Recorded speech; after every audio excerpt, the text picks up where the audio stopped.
ब्रेकनंतर आपलं सगळ्यांचं पुन्हा एकदा स्वागत। सुप्रिया सुळे आणि सुनेत्रा पवार एकामेकांविरोधात प्रचार करतात असे एकनाथ खडसे यांनी म्हटलंय। मग मी रक्षा खडसेंच्या विरोधात माझ्या पक्षाचा प्रचार करणार असल्याचं देखील एकनाथ खडसे यांनी म्हटलं। तर माझ्या समोर खडसे साहेब किंवा कुणी असलं तरी मी लढणार असल्याचं रक्षा खडसे यांनी म्हटलंय। मोठ्या ताकदीने निवडणुकीला सामोरे जाऊ असं देखील रक्षा खडसे यांनी म्हटलंय। प्रचार करावा लागणार त्याला काय होतं ते सुप्रिया सुळे आणि सुनेत्रा पवार करतायत ना, म्हणून आता म्हणून गेलं तर काय बिघडतं? तर अनेक उदाहरणं आहे। आमच्या मध्य प्रदेशचे कितीतरी उदाहरणं आहे, इथले कितीतरी उदाहरणं आहे।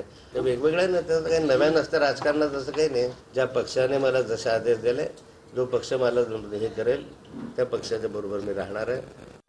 तर मला नाही वाटत की समोर खडसे साहेब असतील किंवा काँग्रेस पक्ष असेल किंवा अजून कोणताही अन्य पक्ष असेल ते त्यांच्या अनुषंगाने त्यांना जे उमेदवार द्यायचे ते देतील।